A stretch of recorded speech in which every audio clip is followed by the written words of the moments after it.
Para malaikat memandikannya, mengkafani, mengoleskan ramuan minyak wangi, serta menggali liang kubur untuk Nabi Adam alaihissalam.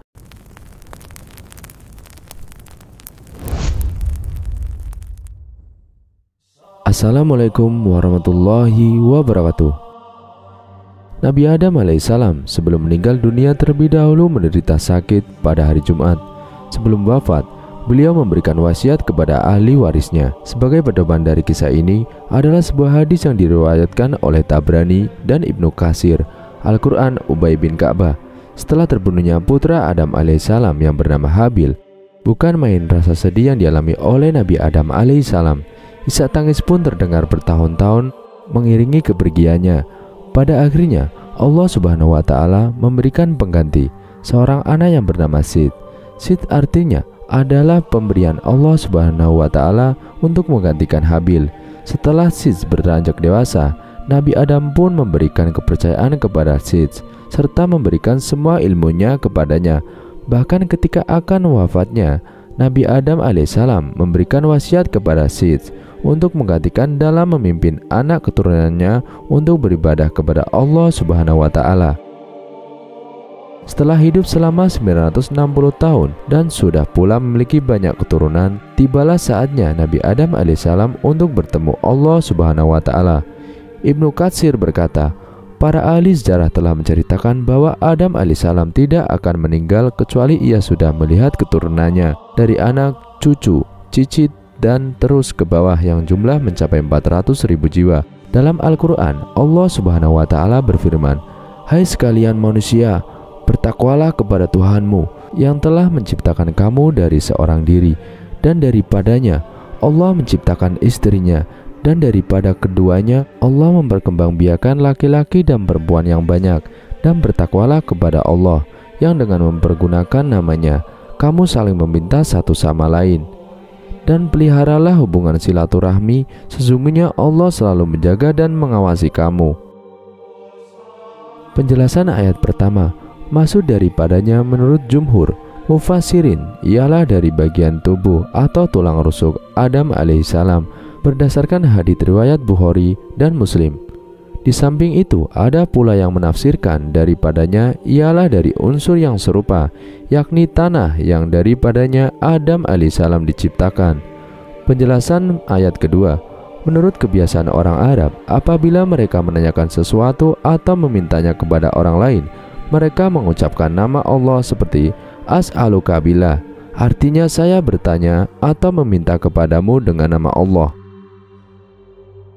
Konon Nabi Adam alaihissalam jatuh sakit beberapa hari hingga pada hari Jumat datanglah malaikat untuk mencabut nyawanya, sekalian bertakziah mengungkapkan bela sungkawa kepada pemegang wasiatnya yaitu Sid. Ubay bin Ka'bah meriwayatkan sesungguhnya ketika akan datang wafat, Nabi Adam alaihissalam berkata kepada anak-anaknya, wahai anak-anakku, sesungguhnya aku menginginkan buah dari surga. Maka pergilah anak-anak beliau untuk mencari buah dari surga. Ketika dalam perjalanan, mereka bertemu dengan para malaikat yang membawa kain kafan, ramuan minyak wangi untuk mayat, kapak, cangkul, dan keranda. Para malaikat itu berkata kepada anak-anak Nabi Adam alaihissalam, wahai anak-anak Nabi Adam alaihissalam, apa yang kalian kehendaki dan apa yang kalian cari? Bapak kami sedang sakit, ia menginginkan buah dari surga. Kata salah satu anak Nabi Adam alaihi salam, kembalilah kalian, sungguh saat ini telah datang keputusan kematian bagi bapakmu. Kata malaikat. Sesaat kemudian malaikat sudah mendatangi Nabi Adam alaihi salam. Ketika mereka tiba di rumah, Siti Hawa pun kaget. Sesaat sebelum akhirnya mengerti maksud kedatangan malaikat tersebut. Wahai Adam, minta tangguhlah kematianmu. Kata Siti Hawa, pergilah engkau dariku, sungguh aku diciptakan sebelummu, biarkan nyawaku dicabut oleh para malaikat Robku. Kata Nabi Adam alaihi salam. Akhirnya para malaikat mencabut nyawa Nabi Adam alaihissalam pada hari Jumat. Para malaikat memandikannya, mengkafani, mengoleskan ramuan minyak wangi, serta menggali liang kubur untuk Nabi Adam alaihissalam. Selanjutnya mereka menyolatinya, lalu memasukkannya ke liang kubur dan menempatkannya di liang jahat. Malaikat kemudian berkata, wahai anak Adam, inilah sunnah kalian. Hadis riwayat Al-Hakim, dan dia mengatakan hadis ini sahih dan disepakati oleh Az-Zahabi. Ibnu Katsir mengatakan isnadnya sahih kepadanya. Syekh Hamid Ahmad Al-Thohir Al-Bashuni menjelaskan ada perbedaan pendapat mengenai tempat dikuburnya Nabi Adam alaihissalam. Namun menurut pendapat yang masyhur, dia dikebumikan di gunung yang terletak di wilayah India, tempat di mana dia diturunkan ke bumi. Menurut sebuah hadis yang dikeluarkan Al-Bukhari dalam Bad'ul Khalq dan Muslim dalam Al-Iman dari Anas tentang hadis Mi'raj, bahwa Nabi SAW bersabda, "Kemudian tanganku dipegang Jibril dan aku dinaikkan ke langit dunia. Jibril berkata kepada penjaga langit dunia, 'Bukalah.' Penjaga itu bertanya, 'Siapa ini?' Jibril menjawab, 'Ini Jibril.' Penjaga pintu ini bertanya, 'Apakah engkau bersama seseorang?' Jibril menjawab, 'Iya, saya bersama Nabi Muhammad SAW.' Penjaga langit bertanya lagi, 'Apakah Allah mengutusmu kepadanya?' Jibril menjawab, 'Iya.' Maka pintu dibukakan. Nabi SAW bersabda, 'Ketika kami berada di langit dunia, ternyata ada orang yang di sebelah kanannya dan di sebelah kirinya. Beliau bersabda, apabila menoleh ke kanan dia tertawa, dan apabila dia menoleh ke kiri dia menangis.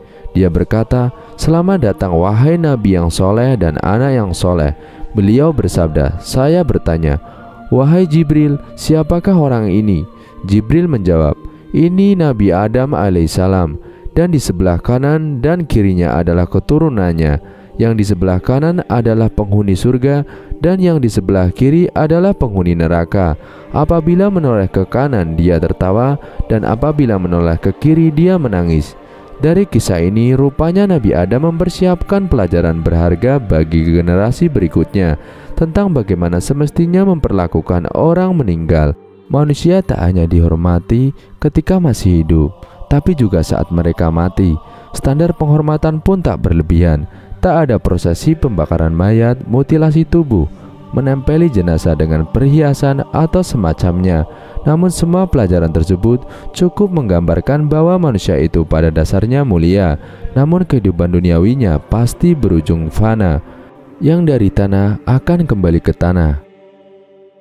Dan dari kisah wafatnya Nabi Adam, saya akan sekilas menjelaskan soal mujizat Nabi Adam alaihissalam. Sebagai manusia pertama, Nabi Adam alaihissalam memiliki kelebihan-kelebihan yang tidak dimiliki Nabi dan Rasul lainnya.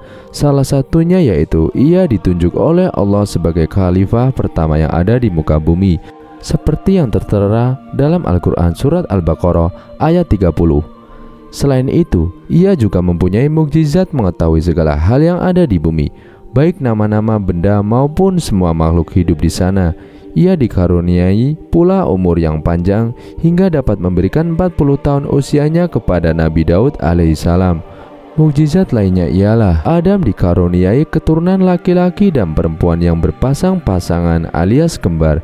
Sebelumnya sudah disinggung bahwa putra-putrinya bahkan dinikahkan satu sama lain dan menjadi nenek moyang manusia yang ada di bumi. Keteladanan yang bisa diambil dari cerita Nabi Adam ialah: yang pertama, taati perintah Allah dan jauhi larangannya. Sebagaimana cerita tentang Nabi Adam alaihissalam yang terusir dari surga karena melakukan perbuatan yang dilarang Allah. Semestinya kita sebagai manusia belajar dari kesalahan yang dilakukannya. Salah satu caranya adalah dengan menaati perintah Allah dan senantiasa menjauhi segala larangannya. Lagi pula Allah melarang segala sesuatu bukan tanpa alasan, melainkan untuk menjauhkan kita dari hal-hal yang mungkin merugikan manusia. Dan pada setiap perintahnya tentu ada banyak hikmah dan kebaikan yang bisa jadi menguntungkan kita sebagai manusia. Yang kedua, segeralah bertobat dan jangan mengulangi dosa. Sang Nabi menyadari kesalahannya dan segera bertobat kepada Allah Subhanahu wa Ta'ala. Kemudian Adam menerima beberapa kalimat dari Tuhannya, lalu dia atau Allah pun menerima tobatnya. Sungguh Allah Maha Penerima Tobat, Maha Penyayang. Al-Baqarah ayat 37. Di surah Al-A'raf ayat 23 tercantum pertobatan Adam dan Hawa yang berbunyi, ya Tuhan kami telah menganiaya diri kami sendiri, dan jika Engkau tidak mengampuni kami dan memberi rahmat kepada kami, niscaya pastilah kami termasuk orang-orang yang merugi. Usai bertobat, Adam tidak lagi mengulangi dosanya. Walau begitu, ia tetap diturunkan dari surga lantaran mesti menjalankan tugasnya sebagai khalifah di muka bumi. Sebagaimana firman Allah yang tertera pada surat Thaha ayat 122 yang berbunyi, kemudian Tuhannya memilihnya menjadi rasul, maka dia menerima tobatnya dan memberinya petunjuk. Perintah Allah Ta'ala untuk menjadikan Adam sebagai khalifah juga tertera pada surat Al-Baqarah ayat 38, yaitu, turunlah kamu semua dari surga, kemudian jika benar-benar datang petunjukku kepadamu, maka barang siapa mengikuti petunjukku, tidak ada rasa takut pada mereka, dan mereka tidak bersedih hati. Cukup sekian cerita dari kami. Wassalamualaikum warahmatullahi wabarakatuh.